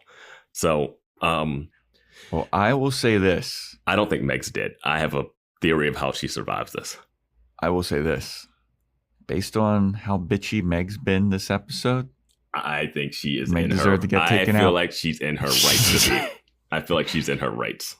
Whoever exploded this bus to make it veer off the cliff, Meg deserved that. That's what I was wondering. Like, what would be the plan of that? Like, if this is your Dick Casablanca's evil turn, you think? No, I don't think that Dick Casablanca's had anything to do with this. I think he's going to turn on Logan once he finds out that he's hooking up with who would want to get rid of the bus? Because there's an 09er class war, but it's not like the bus is separate. It's not like the bus is 09ers and not 09ers. The only two named characters that we know of that are on the bus are Ms. Dumas and Meg. I think if it was going to be a class thing, it could have been Dick Casablanca is talking to Meg to get her to go into the limo because he knows something's going to happen to the bus. That's why I think that's why that scene is there. I don't think that's what it is, but I think that scene is there as like a mislead, kind of like he's trying to get the old Niners on the limo so that if something happens, but I don't think Brian Hanson's like, I'm going to kill the teacher, the bus driver, a bunch of stuff like that. But I think Meg got thrown from the window and never hit she hit the water separately from the bus hitting the water. I think she would have been thrown clean out of like a window or something. Okay. I don't think it's just weird for them to kill off Meg like this. You think she comes back with an eye patch and a hook for a hand? An eye patch for a hand and a hook for an eye. Oh. Okay, that'd be badass as fuck. Yeah. But that is the episode. What a start. What a start. We got two mysteries. Next episode is titled Driver Ed. Not Driver's Ed, Driver Ed. I think this is going to be Veronica looking into the bus driver. Oh, they faked that the bus driver had an alcohol problem or something. And then they'd be like, wait, it's the partners of the Happy Fun Play Place. And they wanted their cousin to get the bus driving. They wanted their cousin to get the bus driving job. Who's number 2 in line to drive the school bus to field trips? The driver was Abel Koontz. It was the only job he could get after being in prison for the murder of Lily Kane. He might be dead. Yeah, he might be from his terminal illness. Yeah. I do think this will have something to do with her investigating the crash. I believe we'll get Tessa Thompson showing up as a character. Okay. A lot of new people in this school. A lot of new transfers to this school that's full of murderers. Yep. And druggers and just overall bad people. As we saw in our poll in our season 1 recap, Neptune way worse than Sunnydale. Landslide victory. I don't think Duncan's reaction is big enough, but when he hugs Veronica, because he thinks she's dead on that bus. He should have been also like, "What are you doing? What are you doing with the Weevil too?" I was so happy that Weevil showed up with her on the bike so that he can't get blamed for this. Yeah, I was just like, yeah. That's the episode, everybody. That's Normal is the watchword. Thank you for listening. Thanks for all of your fandom and patronage. Speaking of patronage, join our Patreon, patreon.com/boyswatchingbuffy if you're Charisma Carpenter, Steve Gutenberg, or just any regular person. No, only the stars. Only guest stars. Only the stars? Yeah. Okay. All right. Sorry, everybody. Vance laid down the law just now. Yeah. I tried to fight for you. Yeah, but we're gonna start out. We're gonna start out 09er Buffy boys watching class war here. Should we invite Tessa Thompson to join the Patreon too? Yeah, she's a star. Yeah, Tessa Thompson, if you want in, $8 a month. That's nothing to you. I mean, Krysten, Ritter, Tessa Thompson, they're all Marvel people. Ritter, oh my god. Yeah, they're Marvel people. Yeah, we're gonna be doing the Jurassic World Rebirth. We're doing Boys Watching Dollhouse there. Join our Discord too. The link is in the show notes. Let us know what you thought of this episode and all that jazz. Instagram at Boys Watching Buffy. TikTok at Boys Watching Buffy. BoysWatchingBuffy at gmail.com. If you want to get a shout out, Apple Podcast 5-star rating and review. Spotify 5-star rating. Take a screenshot of it. Send it in to us. And stay tuned next time for when we talk about Driver Ed.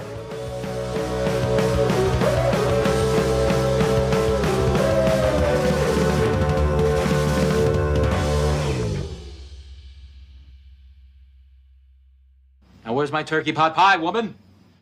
Seltzer Kings. Podcasts.